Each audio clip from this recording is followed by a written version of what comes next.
Hello, I'm Nick Park from Evangelical Alliance Ireland, and this is our weekly message. It's Friday, but Sunday is coming. And today we are going to be talking about the whole Enoch Burke saga. Now, there's a lot of other things I'd rather be talking about, and I'm aware that by tackling this particular subject that some people have very strong opinions on, there's going to be a certain amount of blowback is going to come back my way, which, to be honest, is not something that I actually enjoy. However, we're in a situation now where on the media in this country of Ireland, most of the times that people hear the word evangelical is in connection with this particular story. And we've had increasing number of requests coming to us at Evangelical Alliance saying, can you guys give us some perspective on this? And so that's what we want to do today. Now, you may have seen the things on social media saying things like an Irish school teacher has been sentenced to life imprisonment for refusing to use a transgender student's pronouns. And sometimes I've seen those kind of memes copied by people who should have a lot more sense than to present things in that way. Let me make things clear. As an evangelical Christian, I believe that there are two genders, male and female. I believe that gender and one's sex are the same thing. That to try and make a distinction between your biological sex and your gender as some kind of societal construct is illegitimate. It's an abuse of language and abuse of common sense. So I believe we are born male or female. God created us that way. I also believe that when it comes to sexuality, that God created us, that sexual intimacy is a gift from God to be used and enjoyed within the confines of marriage. And marriage is between one man and one woman in the sight of one God for one lifetime, where two become one flesh. So would also add this, that Christians in Ireland, as it stands, Christians in Ireland have a fundamental right, both moral and legal, to hold biblical views on sexuality and to express them. Now, this has already been conceded by our government in a government report, one, by the way, on conversion therapy. And indeed, that report recognises that these rights to hold biblical views on sexuality and gender and express them, these rights are so fundamental that the Irish government does not have the power to remove them because they're not even granted by the Irish government. They are rights under international law, such as human rights treaties. So therefore, Enoch Burke was well within his rights to refuse to use pronouns that were biologically incorrect. Now, although I understand that the student in question was not in any of his classes, he still had a perfect right to insist on not using incorrect pronouns and to respectfully say, I refuse to do that. That is against my conscience and my religious beliefs. I believe that he was correct in that stance and that the school was wrong in asking him to do such a thing. Now, I am not a lawyer, but legal professionals have told me that he would probably, indeed almost certainly, have been successful in any disciplinary or legal proceedings that were instituted against him for such a refusal. However, it didn't stop there. You see, sometimes you can be the one who is in the right in a dispute, but then you put yourself in the wrong by your behavior. So let's give an obvious extreme example. If someone argues with me that Jesus is not the Son of God, when I assert that he is the Son of God, I believe I am correct. I'm in the right. I'm on the right side of the argument. But what if I say, how dare you say that about Jesus to me, and punch the other person in the face? Now, I've put myself in the wrong. Even though I was in the right in the original dispute, I am now in the wrong for assaulting them. And if I'm prosecuted for assault, then I can't claim, I'm being prosecuted for believing that Jesus is the Son of God.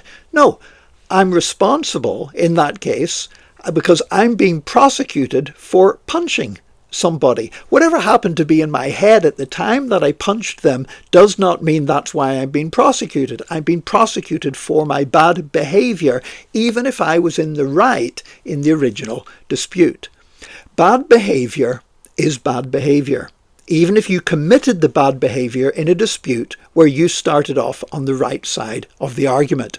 You know, every experienced pastor understands this, because we've all had incidents in churches. If you've been a pastor for any length of time, I pastored one church for 30 years, and you know, there are times whenever there's a dispute takes place and somebody may start off in the right, but when they start behaving in an unchristian and a disruptive way that harms the life of the church and the witness of Jesus Christ that the church is making to the community, they've now put themselves in the wrong. And actually, the wrong behaviour becomes a bigger issue and a more important issue that needs dealt with or even disciplined than the original dispute, that who was right in that dispute. So what should Enoch Burke have done whenever he was asked to call somebody by a biologically incorrect gender? Well, he should have refused to compromise his beliefs by using the wrong pronouns. And if disciplined, he should have appealed against that discipline using the correct procedures which do exist in places of employment under Irish law. If necessary, he could have sought the advice or help of a union representative, and if necessary, he should have taken legal action. These were all courses of action that were open to him. If those appeals and legal actions proved unsuccessful, he should have appealed and kept appealing to higher courts. And in all this, he should have behaved respectfully and like a Christian. And if all else failed, and if he exhausted all his appeals under disciplinary procedures and law, then he should have done what many Christians have done and said, my convictions will not allow me to keep working for an employer whose values are opposed to the gospel as I understand it. And that's where many Christians have had to do this, shake the dust off their feet and say, well, I can't stay working here anymore because I'm being asked to do something that is against my conscience. That's what he should have done. What did he do? Well, he had a go at a bishop during a church service. Then he had a go at the principal in front of children and parents.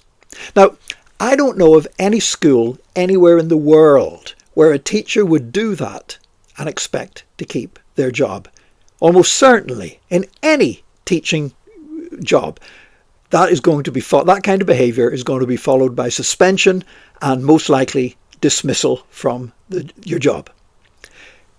Enoch Burke was not suspended or fired for refusing to call a child by incorrect pronouns.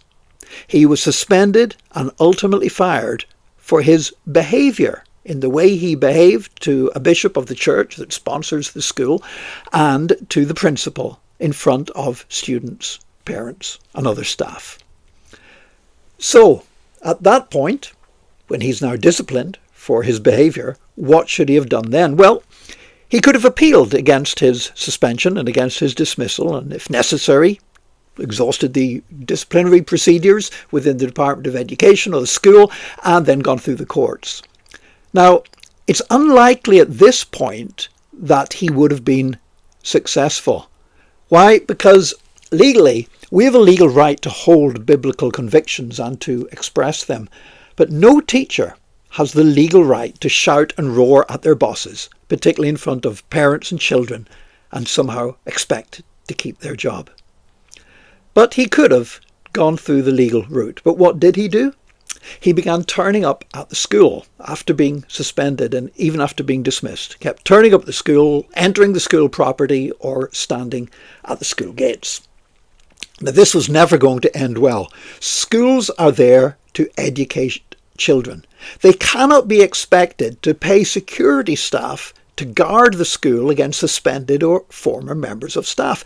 A school cannot be expended, even if the school has made what I would see as a wrong decision in making an unreasonable request of staff. That school cannot be expected to pay hundreds of thousands of euro in paying security staff in legal fees, trying to just allow them to do their job of educating children.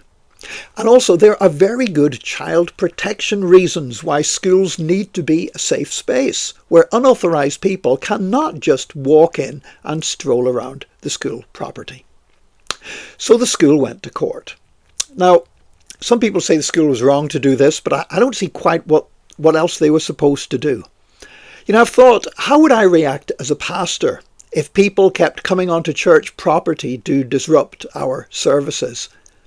What if atheists or Muslims or even Christians who disagreed with a doctrine that my church believes, what if they decided to deliberately harass and disrupt the functioning of our church and the holding of our services? We would call the guard of the police. And if the problem continued, we would have to go to court and seek a court order for them to stop harassing us. Because that's what the courts are there for, to protect our rights. The rights of churches to worship, the rights of schools to educate, the rights of people to go about their daily business. Without the ultimate protection of the courts for us to all go about our lawful business without continually being harassed, society would fall apart and all our freedoms would be eroded. So what should Enoch Burke have done at this point when he was taken to court? Well, as a citizen, he could have used reason, logic and the law to explain why his behaviour is okay. I don't think legally that he would have won, but he could have tried that. But certainly as a Christian, he should have done so in a way that is respectful to God-ordained authorities and which is a good testimony to Jesus Christ. So what did he do? He behaved in a disruptive and an insulting way to police, to the courts, to the judges and everybody else. So the court issued a court order. Now there's no point in having courts if the courts can't make decisions that ultimately help society function in an orderly way and protect the freedoms we all need. So the courts on several occasions ordered him to stay away from the school. So what should he have done then? Well, he should have obeyed the court orders and he could have appealed them through the courts and said, this is not right to ask me to stay away from my former school. Again, purely on point of law, I don't believe he would have won, but hey, I'm not a lawyer. But what did he do? He ignored and broke the court orders repeatedly and kept returning to the school. He treated the court system with contempt. And by the way, if you find yourself in court and you tell the judge you can wipe that smirk off your face, then I don't care in the world where you are or who you are. That's not going to end well, and nor is it going to glorify Jesus. And that's how we end up where we are today. An intelligent and gifted man who has the capability to be a really good teacher. And a man, by the way, who I believe holds biblical views on sexuality and gender that I agree with. That man is now in prison. He's not in prison for refusing to use incorrect pronouns. He's in prison for repeatedly breaking court orders, contempt of court. And that will happen in any country of the world, because there's no point in having a legal system at all if people are free to ignore the law and the courts. He is not serving a life sentence or indeed any sentence. He is in prison until he purges his contempt. In other words, until he agrees not to keep going back to the school where he used to be employed. And if he agrees to that one thing, then he can walk out of prison tomorrow. If he stays away from the school, he can continue to hold biblical views, can continue to express them, to talk about them, to publish them. He can take them to media. He can publish books. He can stand on the street and declare them.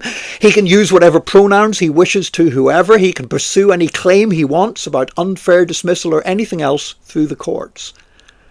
You see, the fact that Enoch Burke is in prison is a tragedy, but it's a tragedy that he has created and which he can end at any time without compromising his beliefs about gender. But a bigger tragedy is that other teachers will face similar challenges to their beliefs.